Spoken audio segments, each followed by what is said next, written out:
the king of the north! I am the dragon's daughter. What right does the wolf judge the lion? Hello, sweet summer, winter, fall, spring, children, adults, humans, whatever. Today we will be going through Easter eggs, callbacks, and shade of the evening. Oh, what is shade of the evening? You'll see. If you like videos like this, then slap that like button like Robert slapped Cersei. I'll wear it like a badge of honor. I feel like this season is the season of callbacks, and let's get right into it. Episode 3 seems to be following the trend that was in episode 1 and 2, and that's all the references to the Mad King and Aegon's conquests.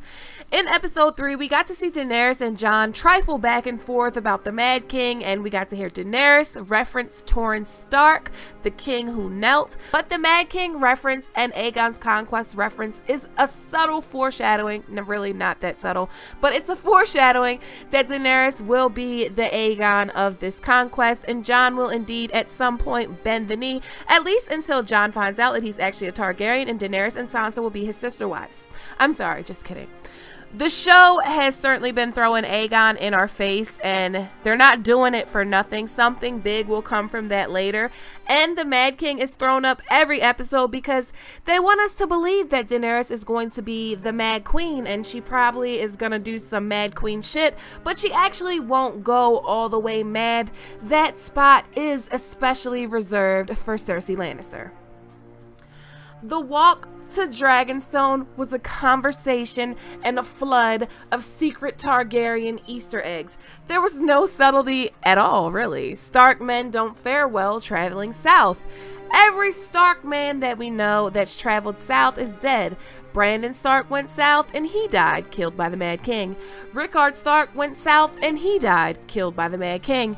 Ned went south and he died, killed by a totally different Mad King, Joffrey Baratheon. Robb went south and he died, killed by a perv and his weird looking children. I mean, all the Frey children look weird as shit, let's be honest. So does that mean Jon will die? Don't be ridiculous, they're totally not killing him again. When Tyrion says that the Stark men don't fare well traveling south, Jon says, I'm not a Stark. So when he makes it back to wherever he's going, if he doesn't die, then you will know that he's not a Stark, because he went south and lived to tell the tale. I have more about this exchange when we get into the shade of the evening. The whole walk along the battlements of Dragonstone was full of callbacks, let's be honest. The Bastard of Winterfell, the Dwarf of Castle Rock, pissing off the wall, and the scars they've both gained along the way. All this is a callback to their first meeting, their trip to the wall, being at the wall, their respect for each other, and the two separate paths that they took that both brought them to this moment. It's so poetic. Tyrion also brings up Sansa and their marriage and how it doesn't exist and was never consummated, which is sad because I'm totally a Tyrion and Sansa shipper. Missandei is from the island of Nath. Davos, the girl whisperer, seems to know about Nath and its butterflies and palm trees. Nath is off the coast of Sothoros. The Nathi people are the peaceful people with flat faces and golden eyes. They only eat fruit and vegetables and never flesh. They think that the butterflies are messengers and believe only in the god of harmony. They actually sound a lot like the children of the forest. And when you take into consideration their golden eyes, then maybe they look like them too. In the books, Missandei is a child, but she carries herself much older, and Daenerys had promised to return her to Nath. So Daenerys may have a descendant of the children of the forest who may or may not be able to read ancient glyphs or symbolism, or who may have some answer to the long night. Or did they just bring up Nath or Nath for nothing, just because? We both know gold wins wars. This is a callback to a conversation that Peter Baelish had with Ned Stark about gold winning wars. Gold wins wars, not soldiers. And how come Robert is king, not Tywin Lannister? Does gold win wars? Ned is absolutely correct. Gold doesn't win wars, and that's why Robert was king. Cersei believes if she has the Iron Bank in her corner, she will win this war. So that must mean she won't win. This was hammered home even further by Tyrion when he said that the people that fight for Daenerys fight for a reason, fight for a cause they believe in, and that's what wins wars. Cersei becoming Tywin.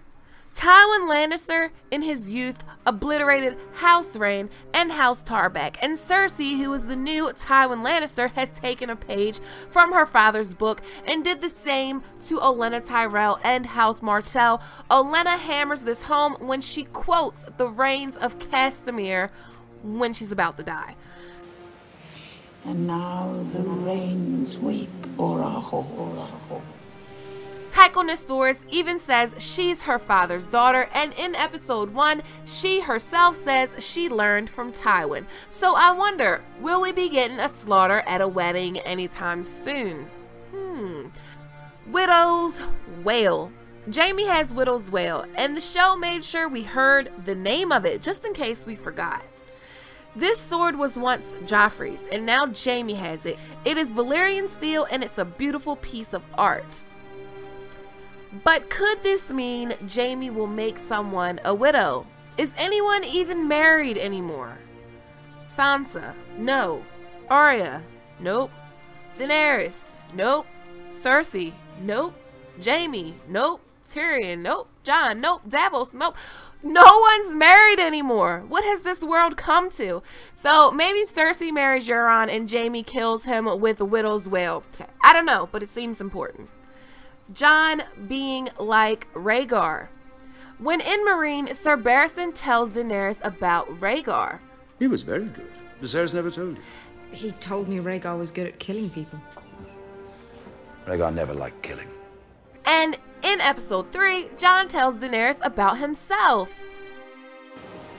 He enjoys talking. We all enjoy what we're good at.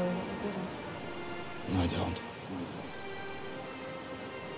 This even further solidifies that Rhaegar is Jon's father, because they are both good killers, but that's not what they like to do.